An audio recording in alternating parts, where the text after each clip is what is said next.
how do you build a moat around finding this incredible talent that's going to build on to build companies? For XYZ, so we're an early stage venture fund. Everything's a deal. You might be talking to someone for due diligence, but like note if they're going to start a company one day is spending time and then learning as much about the individual as possible. It's conviction in the individual. Because you might be stage venture fund company and it pivots into Slack. I think with early stage, you want to be short-term contrarian, long-term consensus.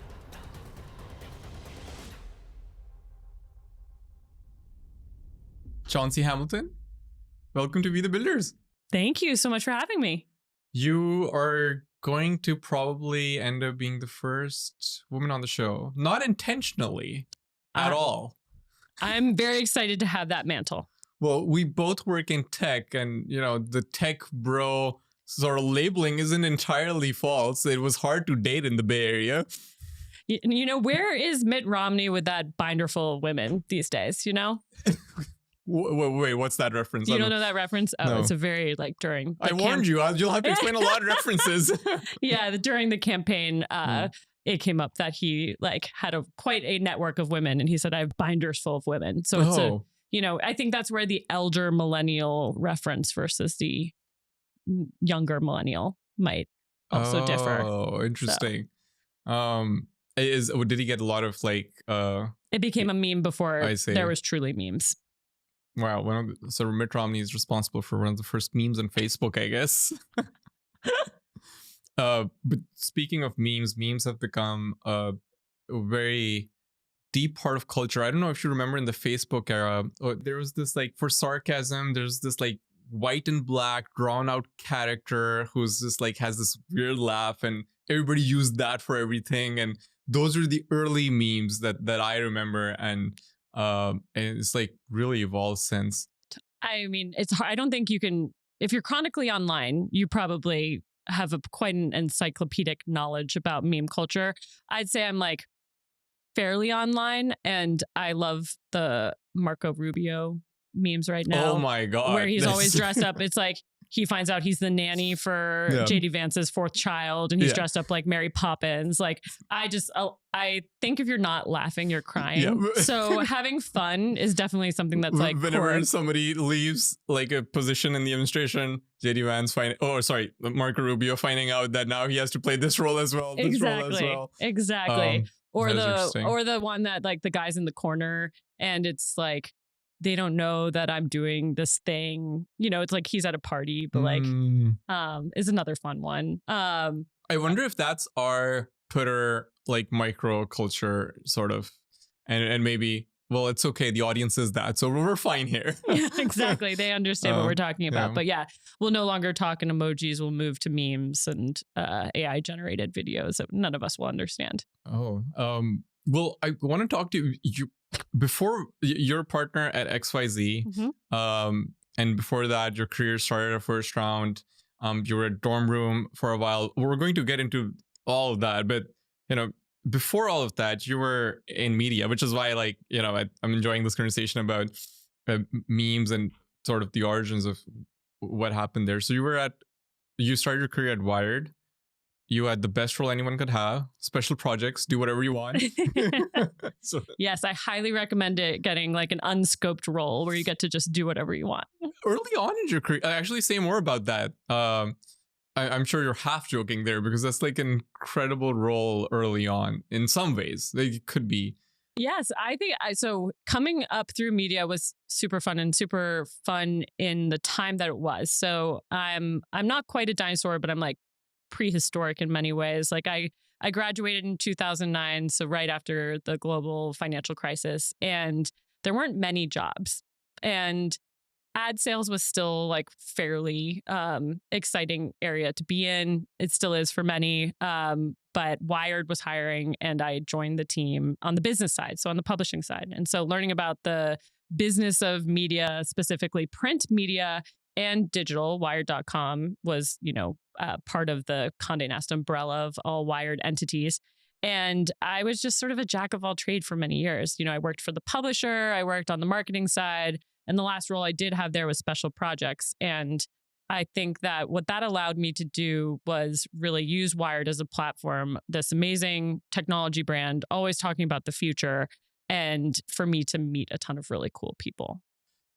This does really prepare you for the chief of staff role you eventually took on, right? Which is you wear a lot of hats, you experiment with doing a lot of things. You're the resident problem solver. You identify like the problem, you're like, okay, maybe I can do things differently here. We don't know if that's going to be scalable, but we're going to try. And maybe that was your like Wired equivalent of that sort of job. Yeah. Do you know those conversations that sort of stick out in your career where someone says something to you that might have been a bit offhand, but you're like, it sticks with you? And the CMO for Wired, Maya Drazen, she once told me, I think as a very offhanded comment, she was like, you'd be a phenomenal chief of staff. And her husband was a political operator, this guy, Mike Farah. He had been Gavin Newsom's chief of staff, I think.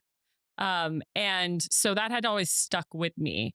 And I think that prepared me for when I saw the job opening about first round for the chief of staff role, where I was like, oh, someone has told me I could be good at this, like that I have the skill set for this. And I think because I tend to like a lot of things, learning a lot of things, and have sort of always been, what hat can I wear? How can I learn more? It was a natural fit and progression from Wired.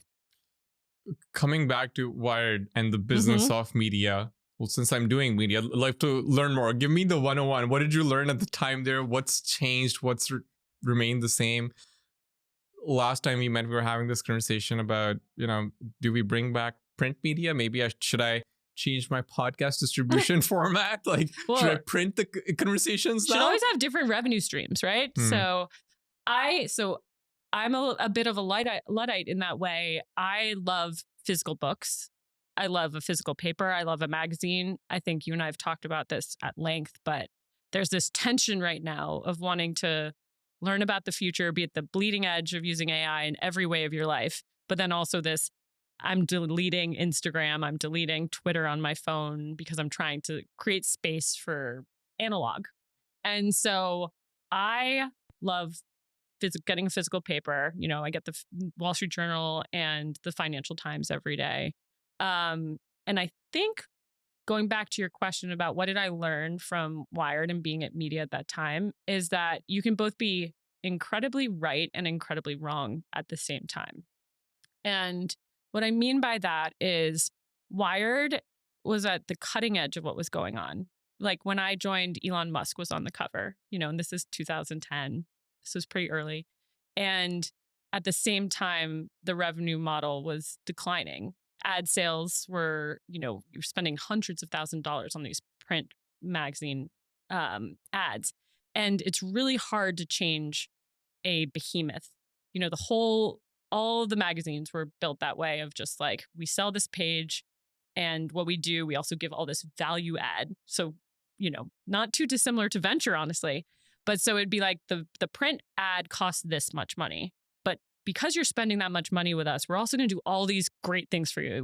You can be a sponsor of this live event we do. You can sponsor this conference. Like we'll put for a discount or something, exactly. Right? Like, and it's like, it's partial advisory, partial access. Some, I guess like, interesting. Some amalgamation of like all of the above, I guess. Yes. And it like was different between what advertiser was trying to do. So it's like you're trying to reach 20 to 30-year-old men. So maybe you would have a different strategy than say Intuit. But so you were incredibly right about what was going on in the future, right? If you had invested in all the companies that went public from like the time I was at Wired, 2010 to 2013, of the people who were on the cover of Wired, I think that would have performed really well.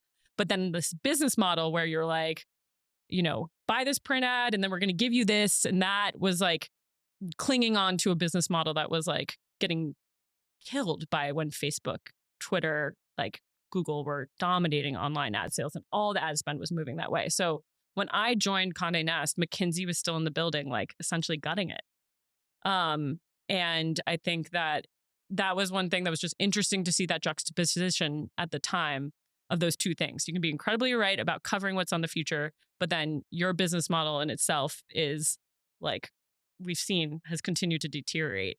But the value add piece is something that's like fairly interesting and not too dissimilar to some stuff in venture. But we would just do these things like, I'll give you an example, like Ray-Bans wanted like cool cutting edge technology people to be in ads as a part of their media buying. And so as a special projects manager, I had to help come up with who do we put in these ads. And so part of my job at Wired was really networking into this world. And so I put Alexis Ohanian, the founder of Reddit, in a Ray-Bans ad. I put Zach Sims. How did you find him? Well, that one's a little bit of a cheat because Condé Nast owned Reddit at the time. Oh, yeah. Wait, I did not know that. Yes. Oh, interesting. Yeah. Did acquired Reddit? Yeah, they acquired Reddit. Wow. Okay. Yeah. Back then, and then obviously it spun out. It spun out. Yeah. Okay. But so Alexis worked on the floor. But I love Alexis, and he's, I've co-invested with him. He's awesome. And then Zach Sims, who's a founder of Code Academy, I put him in a Ray-Bans ad. So he's always coming up with these creative things, about the future or founders. And so I found myself networking and much more interested in what people were building versus what we were covering. Are you partially responsible for the Meta Ray-Bans? Is that how Ray-Bans made their way into Silicon Valley tech culture? Sadly, no. But talk about a meme. Do you remember the Google Glass funds? Oh yeah. Yeah, the picture. Yeah, that's a good one. Yeah. Oh yeah. But I've heard I don't own the Meta Ray-Ban glasses, but I've heard they're phenomenal. How did you feel about the metaverse mini cycle we went in? I was never one for it.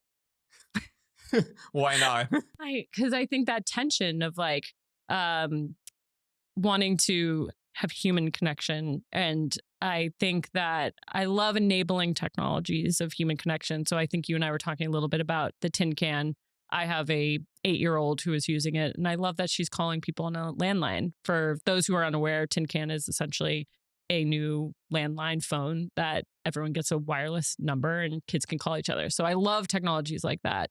And I think that's going to be a big theme for a lot of investors, of things that are both tech enabled, but are lacking a screen. I think there's a big backlash right now with younger parents just being like, how do I break the cycle of addiction for screens? Even though this is like a favorite topic of mine, I do want to go back. I got distracted. I want to go back. You mentioned that Wired, if it had like probably started a venture business, would have been really successful because the people they were getting on, the covers of this magazine. And I guess this is partially why we see journalists or people in media become so successful in venture capital, is like there is like a common core trait, which is identifying talent and getting deep down through networks, getting deep down these rabbit holes where you're discovering people who the world would not necessarily have heard of. And do you think that played a role in your venture career in some way? What did you take away from that journey? Yes, I think that being around journalists, and I wasn't a journalist myself, but I was in this role that was a bit hybrid between the business side and the editorial side. And I think that journalists are always asking why and with who and what, and so I think seeing what they covered, I think if you had done like an index fund of all the covers of Wired, you would have performed really well in the public markets.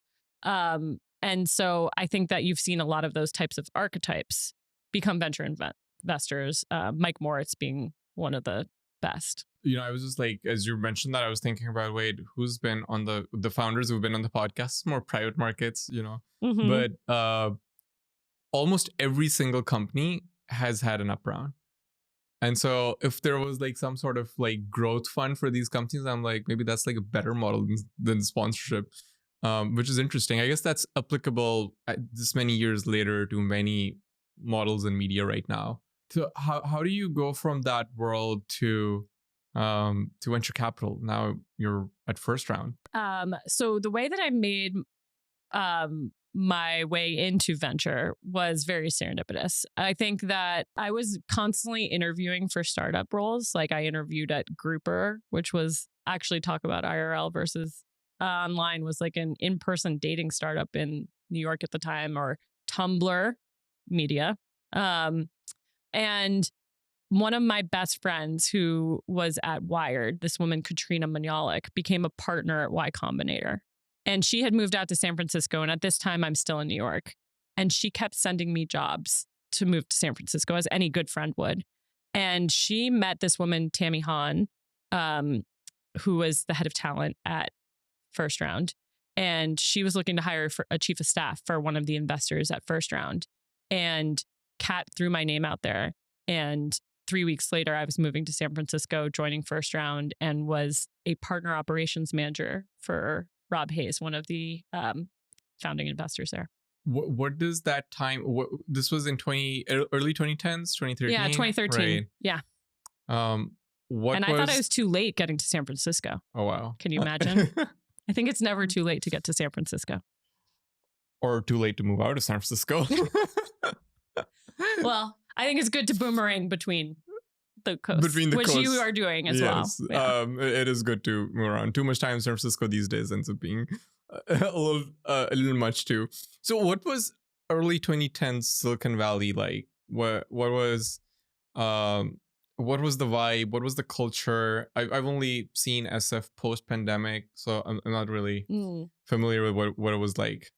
So coming from New York at the time, so leaving New York in 2013, the New York tech ecosystem seemed very knowable. You know, I talk about the people who were here, like Zach Sims from Code Academy was a big company. You had Union Square Ventures.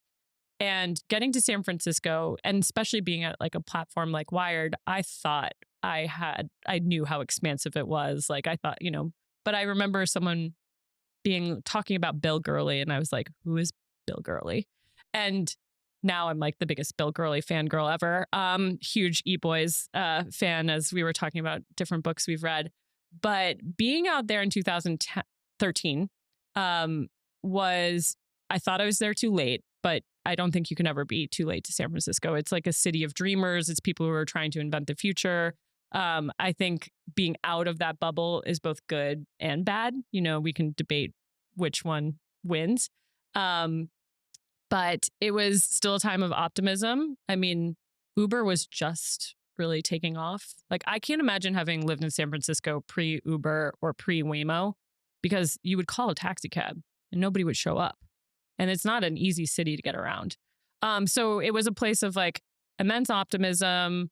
And it's a city where the industry is the city, right? So like if you think about DC and politics, or LA and Hollywood, San Francisco is about technology. Was it early 2010s? What era were we in? Because every 2 years I feel like, so to your earlier point of, we can debate whether San Francisco is great or not. It has this, it creates attractions in these smaller cycles, and then the power luck concentrates the winners, and in that cycle. What was the cycle at the time? Yeah, so in 2013, I think when I joined First Round and I worked with Rob Hayes, who opened the West Coast office there, I think Uber was at like $1 billion valuation around that time. And Rob had led the seed round in Uber. And so I think that was the time of like Airbnb just becoming big, Uber, and there was like this whole new marketplace businesses.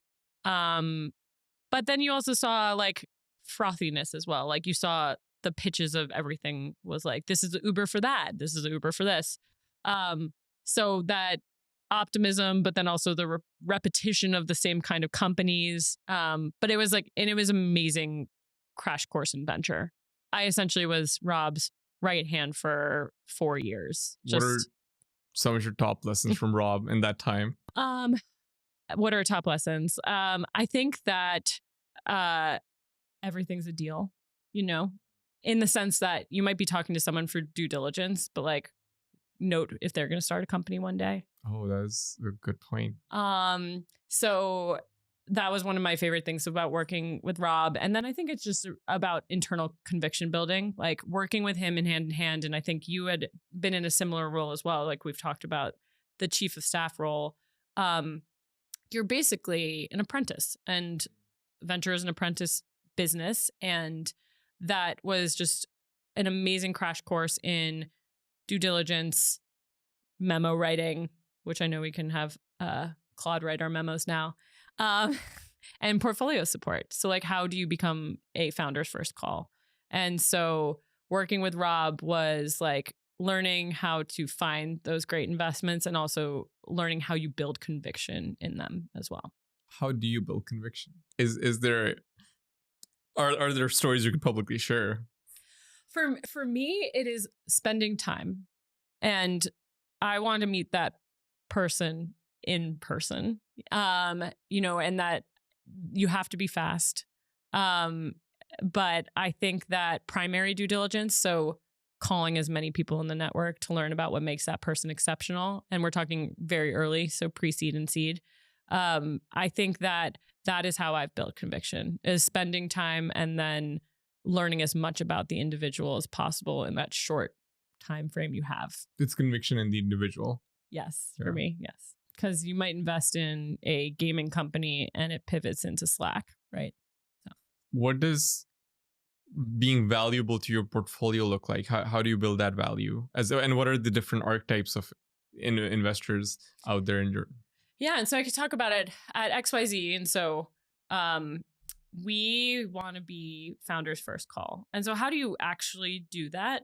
I think the thing you have to do as quickly as possible is establish a really strong relationship, because you want that founder to be able to call you and be like, I'm firing my CTO, or I've had this personal crisis and I need to know how to navigate it, especially when you're first money in. And so I think that's spending time together and showing value. And so for me, a lot of that is figuring out the business, understanding who can be impactful to that business. And then what are my strengths? Like, how can I bring the media world into, like, how can I put this company on Bloomberg or, well, you know, New York Times, or who do I have that I can connect this company to? And so as quickly as you can establish a relationship and be a confidant for a person is like how I think of like being able to provide the best value. When you first started that process for yourself, how did you like come to that conclusion that, okay, I am like this person who can provide, like, these are my 3 core superpowers I'm going to focus on, and that's me as a value added investor? I think you have to, as an investor, I think you have to know yourself, right? Where do you spike and where do you not spike? And I think you can do venture in many different ways. I once had a conversation with this woman, Megan Quinn, who at the time was at Spark Capital. She's amazing. And it was like a career conversation. And what I loved about that conversation with her was she was like, talked about different archetypes. She was somebody who derived energy from, I'm going to talk to people from 9 a.m. till 5 p.m. And her husband's also an investor. But he's a very different type of investor. He's like, I will read for 2 weeks and then I will find like the one company I want to talk to in this space. And so I think that getting back to your question about how do you figure out who you are is like, don't try to copy other people. Don't try to do something that's successful for somebody else. Just figure out what makes you successful and what drives you. And for me, it's definitely a lot of in-person time. I'm much more of an extroverted venture capitalist than the introverted venture capitalist. And it's also that lifelong learning. Like you and I were talking a ton about reading. How do you talk to people that, you know, push your thinking, and putting yourself in environments where that is continuous. You can also probably, as you know, throughout your career, oscillate between the two. Yes, definitely. You can, you know, maybe in some phase of life, you're that extroverted investor who, you know, who's this consummate networker and, you know, is able to provide value in that sense. And then maybe in some phases in life, you're like, I think I'm going to read about something for 2 weeks and, you know, develop a thesis. And yes, yeah. And you and I were talking about different phases of life, right? And so I'm turning 40 this year. So entering a new decade. And I think I'm so excited about it in many ways, not because most people my age are now doing Botox and, someone else can tell me about what peptides I'm supposed to take. But I'm excited because I have a young family and they're growing older, and that's like the most fun thing to watch. And also I have more time for reading and carving out this time, whereas maybe in the previous last 10 years, it was volume in person, like less reading. So I do think you can oscillate, and you probably should oscillate too. Like I think the adage, you can't teach an old dog new tricks, is not something I agree to. Because we were talking about this, like whether is it a young person's game or is this an old person's game, right? And I don't think that it's either necessarily. I think that you see young entrepreneurs doing some of the best work right now, and then you see like a lot of gas. Can we say in the old tank. people? Yeah, exactly. Yes, and and freedom of time, right? And very few time constraints. We can do pre-30 and post-30. Oh yeah. This is biology starts catching up. This is what I'm realizing. It's because I turned 30 last year, and biology just starts catching up. All of a sudden you start seeing, oh wait, now I have a ton more white hair in the beard, and I cannot go on 5 days in a row where I'm running on 4 hours of sleep. I could very easily have done that when I was 24 or 25, but like, okay, this is physically not possible anymore. Totally. So I love the urgency of youth, right? Yeah. Especially when that time feels boundless and energy is there's more in the tank, for, as you said. But I love the wisdom that comes with age. Right. So, and we were talking about some investors who are doing their best investments at 74, 84. So, I don't think I have a controversial take on either of those, but it's fun to learn and from both sides. Yeah. In our industry, Tim Draper's dad is 97, I think now. And up until like a year ago or 2 years ago, he was going into the office twice a week. Amazing. Bill Draper. And we have examples of all these people who are, still active, and they're well into their 80s, 90s, and, I'm sure they're adding value in different ways. They have had compounding knowledge, networks, and whatnot from all these years. Yeah. But they still have the urgency of the youth, right? That might be the thing that I've noticed. Like Howard Morgan, one of the founders of First Round, was just always like onto something. He would read, like if he had like 10 minutes in between a meeting, he would be reading his book. And so I aspire to that level of reading and learning and curiosity, and not distraction, right? So I think we were talking a lot about Twitter and distraction. You've made way more steps on that path, because you've deleted Twitter and Instagram. I'm still work in progress. One of the things you talked about was portfolio support and how you add value, and the other is how do you build a moat around finding this incredible talent that's going to build companies? Because early stage it like is a bit more art. So how do you build that moat?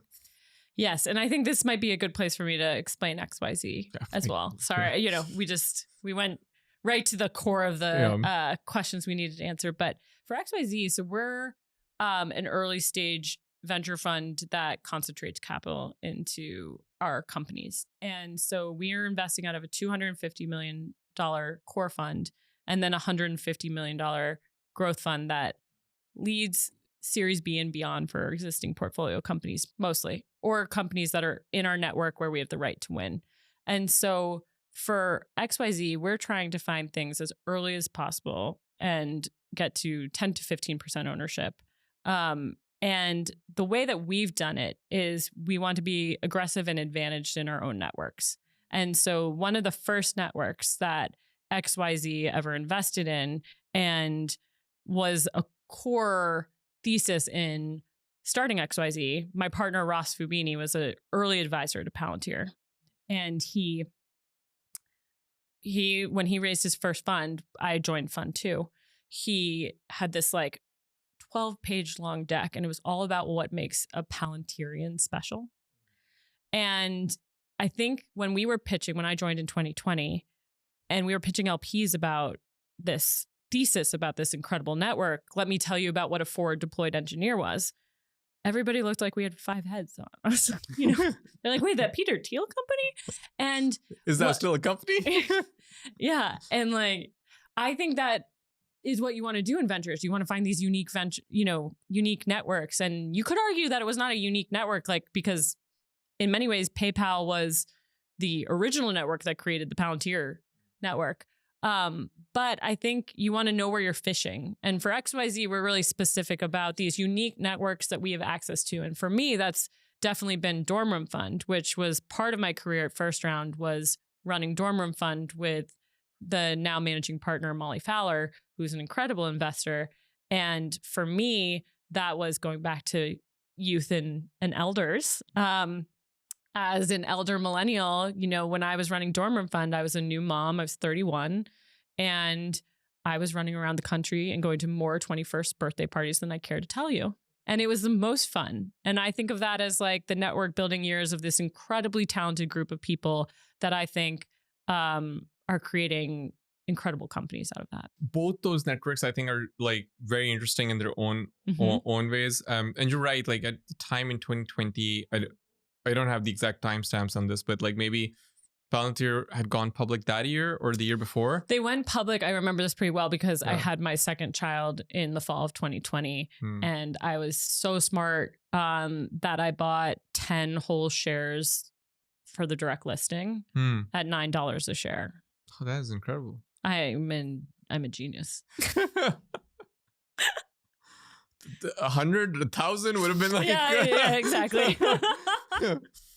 But, so sleep deprived. And I was like, Anyway. And it was, I remember it trading around 2-3 billion, something around that mark at some point as well in this like last 6-year cycle. So you're right. It wasn't really either well known or like people didn't really think of it as one of the top 15 tech companies by market cap, at least. I don't think they had the marketing engine going the same way they have now. Incredible. So all the merch. Yeah. With 2020, 21, yes, Palantir was still relatively lesser known, at least like when you're going and talking to your investors and LPs and trying to explain, what a forward deployed engineer. So that makes, just to set the context for anyone listening, Palantir wasn't an obvious sort of network to sell to in that era. And it was so interesting learning about the forward deployed engineer from my partner Ross, and he had been an exec coach to many people in the organization at Palantir. So the way in which we were able to diligence a Palantir founder was, I think, very different than many firms. And for a long time, we were one of a few firms that were paying attention to this network. And so when we would be talking to LPs or mostly when we would tell them the story of why this network was special, we would talk about the forward deployed engineer role being really special to the company and the way in which there are deltas and echoes, and that these type of employees are just really used to hard problems, working really closely with the customer, and they tend to be both technical and commercial. And those tend to be great archetypes for founders. So I think one of the great examples in our portfolio is Chapter, which I know you've talked to Kobe. You've had Kobe on the show, which, Kobe came out of Palantir and started this massive company that's a new Medicare brokerage. Actually, I interviewed one of our other portfolio companies, Apex Space. Ian Cinnamon interview to come out, but yeah, he was also at Palantir for a bit in there. There seems to be, I think more so what I've seen, they're commercially incredibly sharp, and that is by far, I think, like a far superior advantage. Whereas like I think purely technical founders probably take longer and like probably more, fall a few more times. I also think in some ways they like hairy, thorny problems. So if we go back to, and ambitious ideas. So if we go back to Chapter and what is it like to build a new Medicare brokerage? How do you build something that is better aligned with the end customer that you're serving and think about it in a different way than the traditional brokerages, which are built about how can you make the most money from a broker fee. Kobe really took it as like a data problem. Like, how do I ensure that the end customer gets put on the right plans and that their providers are in network and that they have access to their prescriptions? And so that type of archetype of founder who's like, this is a massive industry and no one else is really building in this market in a smart way is the type of founder that I think is like the canonical XYZ founder. How do you respond to the critique that made there only so many founding teams coming out of Palantir? You know, that supply chain is it going to run out at some point, or does it never run out because you have this unique access? Well, that's why also you just want to keep walking networks. You know, there's a reason why I work out of Chapter's office, because I think that's a highly dense network that could easily have companies coming out of it for years to come. And I think that Andreil came out of Palantir. You know, my partner Ross took the first pitch that Brian and Matt ever gave. And so that's another Palantirian alum. We've seen companies coming out of Anduril, SpaceX. You know, I think that you just need to be able to figure out how to walk the network. How do you figure out if this person was exceptional within a network? And then as we talk about compounding advantages and what gets better with age is when your portfolio is like that and they're winning, they're introducing you to incredible founders. And so that's another thing that I think is a huge advantage is when you have an incredible portfolio that is also bringing you into the next best thing. And it helps if you spend time at their offices. Exactly. Yeah. I'm a fly on the wall in more offices. I love going to visit portfolio companies in person. So I think that's another thing. Actually, I learned that from Rob Hayes. Rob did not take as many meetings as he could have in the office at first round. He was always going to companies' offices to see what's the culture like. And he was always that was both for portfolio and for new investment opportunities. And so being in New York, I am constantly running around New York or in Chapter's office, visiting our existing portfolio companies. Well, since you're working out of Chapter's office, you have this bird's eye view to their culture. And so what have you learned about like exceptional cultures? You mentioned Anduril was an early investment of XYZ as well. What have you learned about exceptional cultures there? I think that you want the ambition and you want the intensity, but you also want to have that fun. And so I think one thing that like I wasn't in the office that day, but I would have loved to have been in the office that day. But I forget if it was April Fool's Day or if it was his birthday, but the head of partnerships at Chapter has a very distinct uniform, one might say, you know, like always like a button up with a vest. I see. And I think like half the team came in and dressed up like him. And how long does it take someone to notice that too?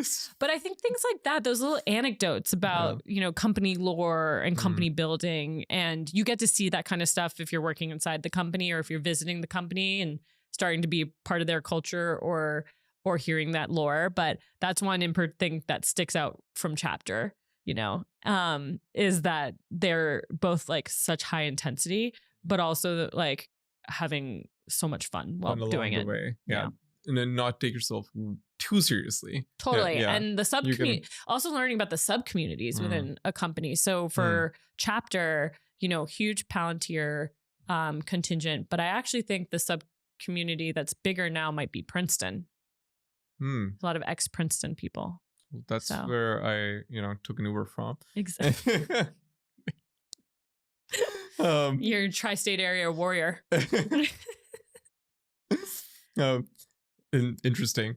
So, well, okay, you mentioned SpaceX there are some adjacent networks. Just SpaceX is one. Anduril, XYZ was a very early, your partner Ross was a very early investor in. So you get that. Now you have like Palantir, Anduril, somewhat adjacent networks. This one is a function of the other. Do these, well, I guess like if you have a concentrated strategy, there will always be that is like a good enough pipeline for like exceptional talent. But in venture capital is a sizable industry. There are some funds with different approaches. Volume, there's like more of a volume investing strategy and an index approach. I don't know if there are like 50 great founders coming out of each of those companies every year. Right. Well, I think we've backed 28 Palantirians over the course of XYZ's history. And so it's not certainly just those networks. I think each partner should have their unique network. And I think Ross with Palantir and then Androl and a lot of other companies at Peregrine, Apex Space. Then for me, it's more like things that have come out of Dorm Room Fund. And so those are companies that I've met through Dorm Room Fund are like Rivet Tax or Joyful Health. And a lot of the investments I've made, I can trace back to, was that a Dorm Room Fund founder I knew? Was that an investor on the Dorm Room Fund team that sent me that company as an investment opportunity? So I think what we think a lot about is, where do you have unique access and a right to win in a network? And is that network exceptional? Tell me more about Dorm Room Fund. That is like probably the complete opposite, in the sense that it is this like really wide-ranging network across college campuses. But how would you describe it? What was your time there, and how did you build that network? Yeah. And a brief history of Dorm Room Fund. So Dorm Room Fund was a fund that was inside First Round. First Round allocated a portion of its main fund to student investors across the country. And so what that meant was that every year students would apply to join a Dorm Room Fund investment team. And then they were like self-governed teams across the US. And so when I was there was 4. And that was the Northeast, there was the Mid-East, California, and what am I missing? Okay, New York, sorry, Boston, New York, Philly, San Francisco. Probably the easier way to describe it at the time when I was there. And so those were like 12-person teams, and they were run by 2 managing partners, all students. So undergrads, MBAs, PhD students. And the thesis was, how do you find the best talent on campus? The students should know. Mm-hmm. And so because you're spending the most time. They should know who's winning the hackathon. They should know who's just never leaving their dorm room because they're building something. And so those teams, I think this was like, I would have loved to have had this when I was in college. But those teams would meet weekly and they'd take pitches and then they would make investment decisions. And it was like, honestly modeled after the First Round partner meeting. So to do that when you're like 18 to 24, what a cool opportunity. And then you're building a track record.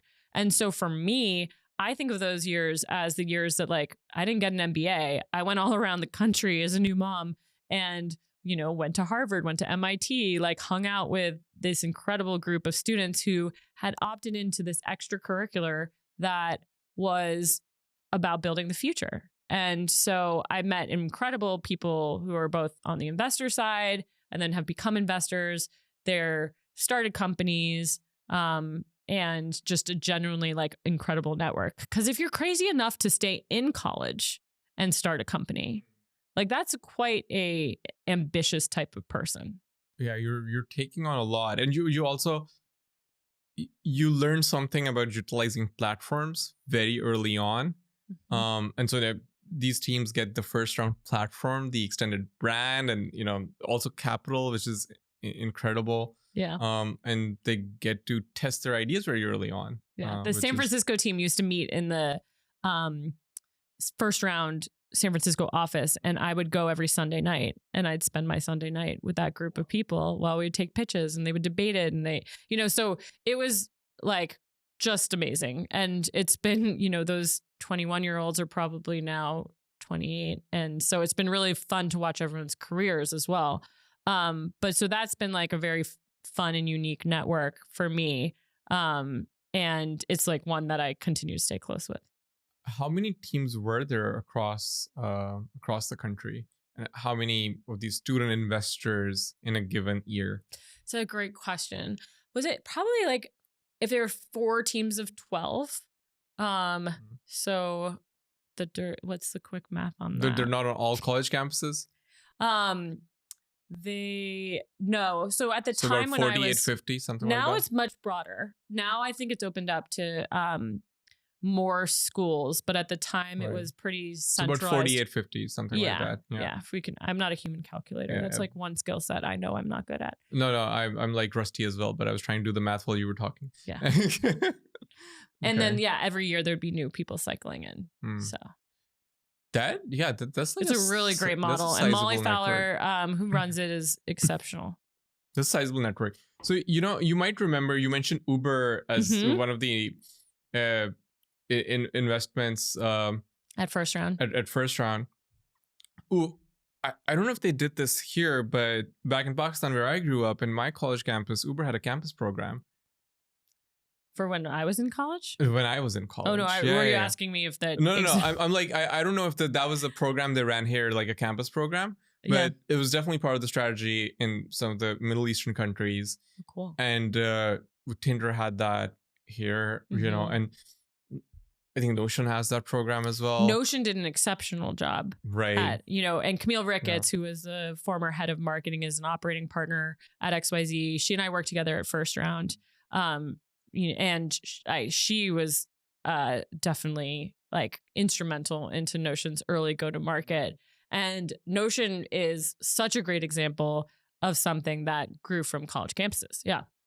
College campuses, I didn't realize because I ran such a program for go-to-market at a time for a job, but it is arguably probably the longest lasting, most durable marketing channel, because you're now planting roots for the next decade or two in a way, right? Like, for example, these the 20-year-olds or 21-year-olds you met who, with your unique network, you could have given a launch pad to, offered introductions to, right? They're now, you've been their sort of elder millennial mentor in a way, right? And I think they were mentoring me. I think one of the most fun thing was like learning all the language that they've been used. Yeah, exactly. Like I now forget much of it, but I was like the coolest 31-year-old at the time. Because you and now I'm language. Like asking, when I meet young people now, I'm like, so can you use aura in a sentence? So I'm like, I love it. I love learning from that was the people. deal closer. You spoke their language. Yeah, I will let you know when I win my next deal using aura correctly in a sentence. But these, so that like, I think like it's an incredibly hard thing to pull off. Like keeping them interested is challenging. Designing a program around that, which is why I find like the durability of dorm room so fascinating, is like it's also just like a lot of work. Like you were spending Sunday nights there and like traveling around for 2 years or so, you mentioned, which you gotta love the game, right? Yeah, loved the game. So I think that I'm just trying to break down how do you build those unique networks, right? And it's just what it takes is just so much more. It's I think with Dorm Room Fund, like one thing that was helpful and scalable was having managing partners, right? Running those teams. And, they're the nodes on campus. So when you're bringing in a new class, they often knew the people who were interested and wanted to, who would be a good fit for the team. At some point, there's also a referral pipeline that builds up, right? Yeah. Like, you know who's coming in next. It was just so fun. I mean, like going back through the archives of Dorm Room Fund, like deal flow, like they were pitched GoPuff, like way back when. Oh, wow. Yeah. And like. Did First Round invest? No. And nor did Dorm Room Fund. They both passed. But and the slides were really ugly. And I'm not keeping tabs on how GoPuff is doing at this time, but like definitely was high flying for a while. But like if you looked at the traction that company had in that pitch deck was amazing. The virality. And then you looked at the due diligence that the investors were doing, and it was like, last night I like GoPuffed like a burrito at like this time. just, yeah, it was so fun. It was a lot of learning. I learned so much from the students who were investors there, you know, like Will Manitas, who was the founder of Science.io, and Amal Punjabi. Like all these people I'm still so close to, they were a dorm room fund when I was there. I see. Yeah. Is this like the Thiel Fellowship equivalent or first round capital, but like for investing? I think so. And it was like it was a different thesis though, you know, it was like, you can do both, you know, and whereas Thiel's, I think, is like take money and drop out. And I think going back to knowing thyself, like I think that both those things can work. Each have their place. Exactly. Yeah. And I mean, obviously been closer to the dorm room fund network. I've invested in Thiel Fellows as well. But I kind of loved the multitasking piece. Because I think when you're a really good CEO and founder, like you have to be able to juggle a few things. Interesting. Yeah. Well, how did you manage all this with I guess at the time 2 kids? So what did you learn about time management? That you have so much more time than you ever knew you had pre-children, and that once you realize that you now have children, you have less time. So first round, I had my first. Joining XYZ is when I had my second. So in the pandemic in 2020. And I think you and I were talking a little bit about this, about career transitions. And I think that was, I think that when you're becoming a parent, things become crystallized of what's important. And for me, I love this industry. I love this job. And I was very excited to take that next step and takes the lessons from Wired and first round and go somewhere and build. And my partner Ross was starting XYZ up again, and raising this sort of first institutional fund. And I joined him in the spring of 2020 and never cleaned my desk out at first round and was pregnant with my second child going into a pandemic. So I was pretty risk on. Yeah. And it's been, you know, we didn't have a website. Ross just had a LinkedIn profile and I joke, I think it was actually a great marketing trick for him because it's just like a honeypot for people to look at his LinkedIn profile.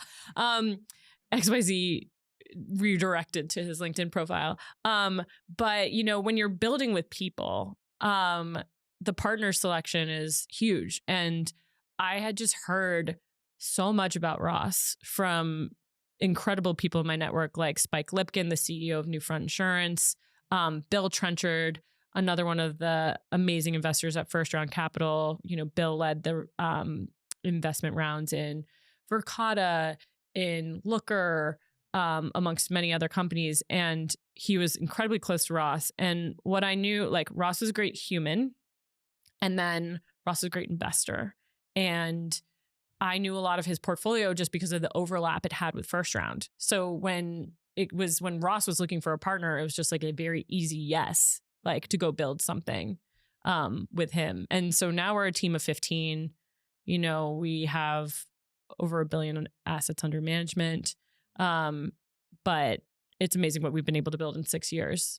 We were talking about how to make money in venture. And so you're $1 billion under management now, you know, $250 million flagship pre-seed seed fund. There's a growth fund. You mentioned this thing over lunch was really interesting. You have to be short-term, contrarian, long-term consensus. Say more about that. There was a tweet a while back, you might not remember. Martin Casado of A16Z. Yes. Do you remember that tweet? I do remember that. Yes. It's like blew up. Yes. It was like, you know, frankly, most investing is something along the lines of this consensus and, you know. Yeah, because there are different ways to make money in venture, right? Like you could like being a consensus growth investor right now and having just put money in at like OpenAI, Anthropic, SpaceX at certain prices that might have seemed insane could be and likely will be incredible investments. I think with early stage, you want to be short-term contrarian, long-term consensus. So where do you go find things that the market's not paying attention to, but the market should be paying attention to? And I think for one thing in XYZ that has been like network driven. So, Palantir is a great example from a network perspective of like being short-term contrarian, long-term consensus now, as has Dorm Room Fund.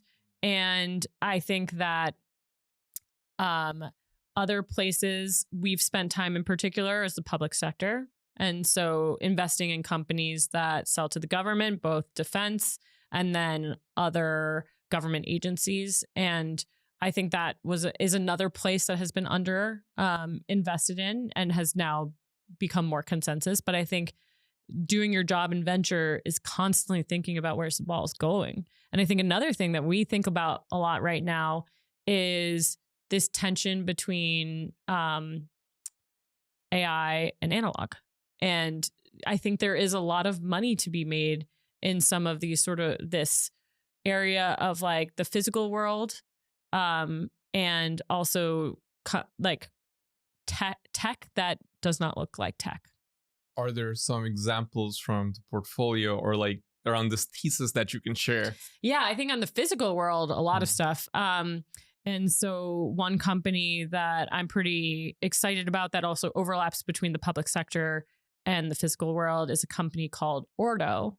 And what Ordo is building the prime for school lunch. So what they do is they win a contract with a local school and outsource it to a local caterer. So they're bringing fresh food into school. So to me, this is like shaped like a chapter. Like not a lot of people are thinking about how do I build the next generation of Compass or Cisco. And this is a team of 15 and they build a ton of Cisco as in the Cisco? SYSCO. Oh, not the Cisco you're thinking of. Okay. I'm thinking of a different Cisco. Yeah. I know. We're running out of names for companies. People could get more creative, the .AIs, the .XYZs. And this team is like a small team and they're building their own internal tooling and they are now in more than 100 schools across 15 states serving thousands of students every day. But it's a managed marketplace. Like they are the software and compliance and regulatory that connects these different market players in order to serve fresh food. So that to me is something that like is a brilliant investment and is at the intersection of both public sector and then also the physical world, where how can you make things that were hard to do easier with better software? I don't think that is the sort of company most people out of college think about building. So to think about it, like and so where that actually is a perfect example of like an archetype of a dorm room funder. Now, Hunter, the founder, is not a dorm room founder. He's actually a Teal fellow, but this is his second company because he built a company while he was in college. There you go. So it's like so sometimes there's something about like reps there. Yeah. So it's not always the first company. Yeah. Sometimes it's the second company. But I think Hunter is that type of archetype where he built something big and ambitious, his first company, and now has taken those lessons to go after another market. And we love seeing companies that are building in markets where they feel like the N of one. Like there aren't many competitors. Yeah. Many is the key word because if like the advice I've heard is like if there's absolutely nobody, maybe you should think think a little harder on why nobody's doing this. But that is like very, very fascinating. I wouldn't have thought that there's a venture back company in that space because I guess like the hard part is how do you win all those contracts for the government schools, right? Yeah. So if you can figure out procurement and compliance, and then if you can be a market enabler, so I think it's hard for an individual chef to like bid on a school lunch. But if you are a school lunch contract, but if you are set up with all the things you need from a compliance, regulatory, and sort of like software in order to service that contract, like you enable a market. So that's something like that's like the archetype of founders and kind of interesting ideas. Like, so I think that's a company you'll hear a lot more about. And they just like Chapter, for a long time, like no one was talking about Medicare, but we love talking about Medicare at XYZ. Yeah, that was like very unique when I interviewed Kobe. what are some, you mentioned that you were close with most of the partners at first round. What are some lessons from Josh Kopelman? Did you get a chance to be around him much at the time? Yeah. Josh is the best. What have I learned from Josh? Josh, I've learned some of the best dad jokes that you can tell. He's an incredible dad joke teller. And Josh has a way of getting to the core of something very quickly, which is like what I think every good venture investor should be able to do, is what is the thing that we should be focusing on? And that's, how do you get those reps in? It's like, you have to put yourself next to greatness, and you have to consistently put yourself next to greatness. And whether that's a pitch or a company, if you can focus in on like, what's the thing that it matters the most in that moment, then like you are doing your job correctly. And I think Josh just has an incredible ability, whether it's something about firm building, so like building first round, or if it's like something around company building. I think he really can cut to the chase so well. So I love spending time with Josh. How do you cut to the chase? I am trying to learn desperately. No, I think that, so each investment is so bespoke. So like, what is the thing that matters the most? And Ross does this exceptionally well too. So I have just continued to try to hone that skill. Like, what is the thing that matters the most for this company right now? Is it a product challenge? Is it a go-to-market challenge? Is it a macro challenge that is outside their control? And then another, I don't know if it's an idiom, but I will say phrase that I learn and keep with me from Josh Kopelman is unvarnished feedback, unwavering support. So I think that you owe an entrepreneur you're working with your unvarnished thoughts about the company or a strategy or what they're doing, but unwavering support because they're the ones running the company. So Rob Hayes used to use this, but he used to say like, you can tell someone if like, it's hard to tell someone that their baby's ugly. It's a terrible thing. It's a terrible thing, but it sticks in my mind. Because like when babies are born, their parents are naturally inclined to love them because genetically they look like them. But they do look kind of like grumpy old men when they're first born. And so Rob always had that. Like, it's hard to tell like an entrepreneur that their baby's ugly, especially in consumer, when like some founders might hold on to launching a product until it's perfect because they're worried about the feedback. Like, you have to quickly get to, do not worry about the feedback. What you need is constant feedback and iteration. And so from both of them, it was always like, how do you say something very bluntly and directly? Yes, it's ugly, but it won't be always, so it's exactly. okay. It's the same with like giving someone pitch feedback. Like, our whole partnership today was prepping with a company who's about to go out and raise their seed. And like, just because your deck is ugly today does not mean it's going to be ugly. Like, it is just a process. Just go out, send the deck. It's okay. Well, send the ugly deck. Yeah, just invest on vibes. Just like send, like, no one needs a deck. Don't tell your story. Straight the memo. It's okay. And honestly, no, I like a memo. I like when I prefer whatever medium a founder likes to tell their story. So like, if you're a deck person, great. If you're a memo person, fantastic. But I think that like being able to accept feedback is the gift that keeps on giving. Yeah. But what percentage of founders do you come across that are unable to accept feedback as a gift? Very few, but I do think that there are some founders that are, in some things that like I think tend not to work, is where someone does not have the muscle to pivot or is unwilling to pivot, especially when the market is against you. Ross talks a lot about this, and I think it's a Doug Leone thing, but like surfer wave, like surfboard, like the founder is the surfer, you're building the board, but you have to have a market wave to really accelerate. Right. And so, being focused on who is the surfer, but making sure that like the surfboard and the wave are coming, like those are all the things that are necessary in making a great early stage investment. But let's see how far we can go with this analogy, but like if your surfer is not willing to change the course of where they're surfing, or where if the wave isn't coming, and they're not looking for the wave, Yeah. Then there's like they're like sitting in the ocean being like, there's no swells today. Like, I'm not a surfer, so this is terrible. I'm not either. Yeah, it's okay. Yeah. I get it though. Yeah, I think I've heard that. Yeah, before.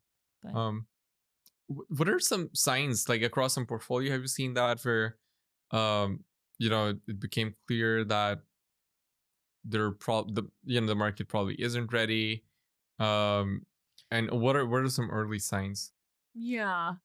One that comes to mind is from like the first round days where we had invested in this amazing company, Eero, the mesh network, wireless mesh network. Incredible founders, incredible team. And they were completely correct on the product. But then this was, so maybe the wave was there, but like what was interesting was what they really needed to do was build that business inside of another company, like one of the hyperscalers essentially. And it, because they were, the competition between them was just outspending, like Google in particular. And they got acquired by Amazon, and that company has just like ripped inside of Amazon. So sometimes you're just like, I think you're looking at the market forces, the market dynamics, and the smart founders. I think here, Nick was like, in order for this company to really grow and be massive, like I need to sell. And so that's one that comes to mind. So the best founders figure it out. They figure out exiting or pivoting. Right. I see. Okay. Yeah.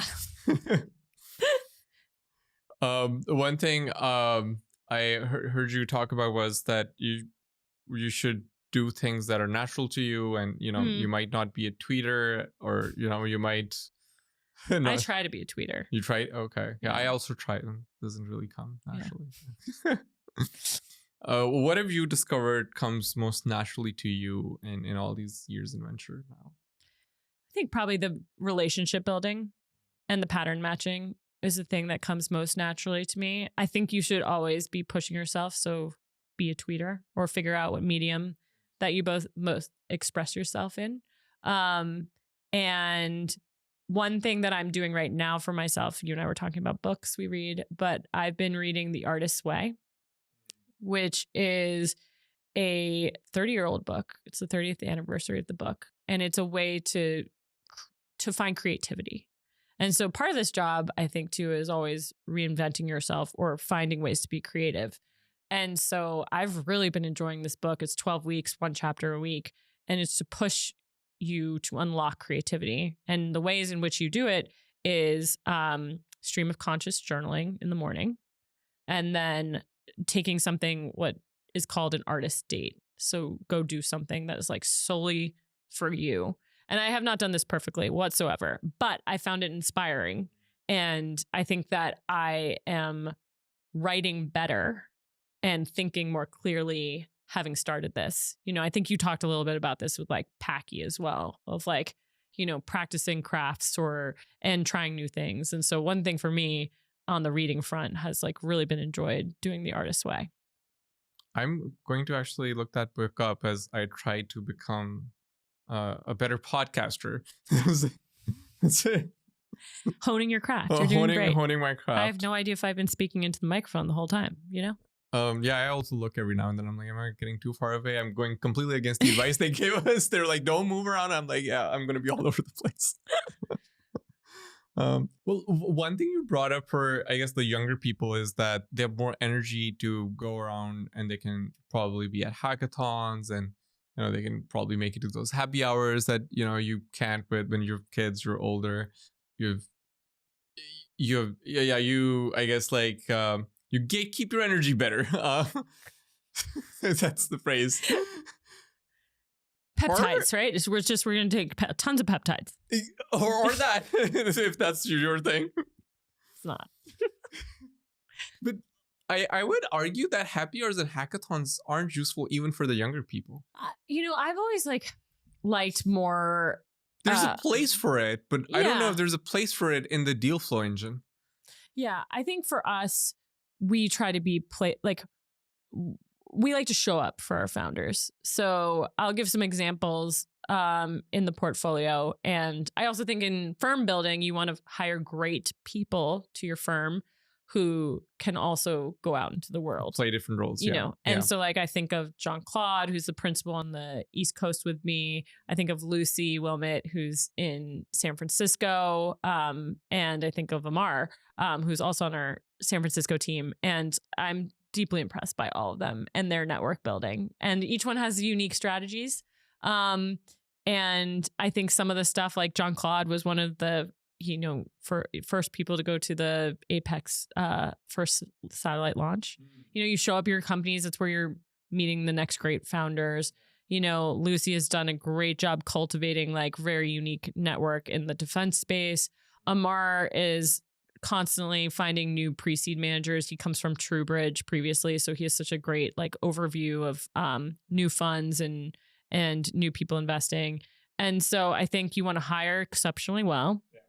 Just like, you know, founders of companies spend 80% of their time on hiring. I think that if you're building a fund that will last many generations, you have to think about constantly about talent. And so I think that's one way that like, I can't be everywhere. Ross can't be everywhere. We just hire really great people that can also cover the universe for us. But our universe, very specifically, like the places in which like we're excited and we're spending time in those networks. So see, that example I can get behind, that where one of your team members shows up to a portfolio company's event. Yeah. That is, I think that is like high signal. That is, you know, already vetted. Like, you know, that is already a company that's probably, you know, it's on its way up. Yeah. You can tell, or even if not, it's an exceptional team. So you can at least trust the taste of, you know, the team that's curating that event, right? Versus a lot of a lot of the happy hours seem to be very distastefully curated. And so I think, you know, and hackathons are just completely different conversation. So I think with the things that we put on internally at XYZ, we have a few like tentpole like programs. Like we do an event in DC every year that's around government procurement called Capture DC, and that's very specific to us. Oh, I like that name. Thank you.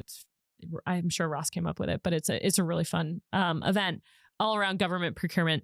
And then we do like intimate dinners, like you know, a lot of founder dinners, like the New York founder XYZ group is constantly getting together, which I love. So we create sub communities. And then we go to other people's stuff. You know, we're a smaller firm, and I think we want to create really memorable and unique experiences.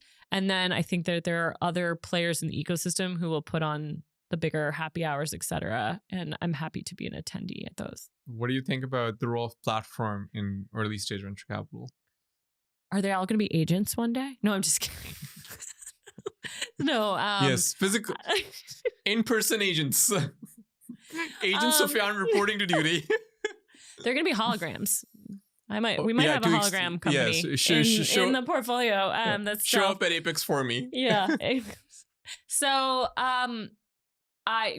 first round built, I think one of the best platform teams in venture, and those people are like that I worked with at that time were so talented and smart and amazing. And so I definitely think that platform can be a unique edge for a venture firm. I think it is hard to scale. And so I think you have to be very deliberate with like the hires you're making. You know, we have a head of community, Mallory, who's exceptional and who thinks deeply about how are we congregating these networks we care about. But I think that we'll be very deliberate in the hires we make that are non-investing. How do you internally view the platform function? Is it creating experiences? Is it, I had Sunil Dhaliwala on the show from Amplify Partners, and I think that they primarily look at recruiting as like this really, and human capital has done an exceptional job of that too on the recruiting side. I think we have landed currently right now on the creating in-person experiences. But recruiting can be an edge. I think that you've seen firms that build up incredible network Rolodexes. And I think that you can have all those things too, but it's just a mixed bag of like whether I guess founders find them helpful or not. It's like sort of top down. What's your ability as a firm, at the partnership level, and then do you want to, double down on that, or do you want to diversify? I guess that's the bigger question. Well, and at XYZ, I think when we're talking to our founders about raising the next round of capital, that's the advice we give you. Person firm terms, right? You're choosing a person to work with, not an agent yet or hologram. And firm matters. Like, what if that person you're working with leaves? And brands have signal. And then terms end up kind of all collapsing on each other if it's a competitive process. But that's why I want to stare someone in the eyes before I invest in them, because I'm going to be working with them for 10 years, hopefully all the way till them ringing the bell, So spend some time with them. Yeah. In person. Yeah. You got to pass the airport test, right? Or the Uber or Amtrak or Metro North We passed test. the train test. We rode the subway together, and I thought that was lovely. 10, 15 minutes. It was good. Yeah. We survived. Yeah. Okay, so we'll wrap up here. And my last question for you is, if a founder or like a potential future co-investor, wants to spend that in-person time with you, what is your favorite cuisine? What is your like? Do you cheat on your lunch? Is it like the salad? Is it similar? Is it the salad we had, or is this is such a good question? Is there a guilty pleasure? Oh my gosh! In New York, I am a fixture at Leon's, which you and I just shared lunch at. And what I love about Leon's is that it's open early, 8 a.m. till like 10 p.m. And it's definitely, I think, a place of venture lore in New York now. Union Square Ventures owns them, right? Exactly. Yeah. Like, I believe Fred Wilson is an angel investor in the restaurant. And so I love that as just sort of like a place in New York. And it's conveniently only a few blocks from Chapter. But I think that's the real reason. And yes, well, and you can take a meeting in there and you have coffee. I don't think it's the place you take like a competitive deal because, people are lurking everywhere in there. Yeah, VC sitting right next to us. I saw some. Yeah, exactly. Yeah. I did too. I saw at least two. Yeah. That is a place that is great, but I'm also walking meeting. You and I were talking about it. It's like, how do I hit 10,000 plus steps in a day? Well, it certainly doesn't happen. The brain also works differently. Yeah, the brain works differently. Yeah. So like going on a walk is great. Yeah. And like, I end up finding myself in Brooklyn a lot because a lot of companies are building in Brooklyn. And, there's this amazing omakase chain, Sugarfish. Okay, we have it. And there's a line in the New York ones, but there's not in Brooklyn. So I've definitely taken founders there too. So, but yeah, breaking bread, I think, is a great place to really get to know someone. So sharing a meal, I think, is awesome. I will buy any founder a cup of coffee or lunch. What is the favorite TV show or movie, I guess, like of all time? Of all time? Yeah. Well, I'm actually going to root this in like the current moment. Okay. And I feel like I am reliving my childhood a bit with my children, or seeing old classics. But my kids really love The Sound of Music. Is that a movie? It's a movie. Okay. You should watch it. Okay. I'm not really a movie person, by the way. No. But it's, good versus evil, family story, and beautiful scenery, and it's very wholesome in many ways. But that's been a real classic in our household right now. Also, Mamma Mia. My kids love Mamma Mia. So the real musical kick right now. Favorite all time though, like a big Nick Cage fan, as is all my cousins. Which we were talking about the importance of family. And so big National Treasure person. Have you ever watched National Treasure? No. I wouldn't have watched any movies you would bring up because I'm not a movie person. Okay. So why are you asking about movies? I asked about TV shows as well. Do you watch TV shows? There are people who would have it's like also for people who would reach out to you. I'm just curious what you... I watch TV shows. Yeah. I've seen a lot of TV shows. Veep?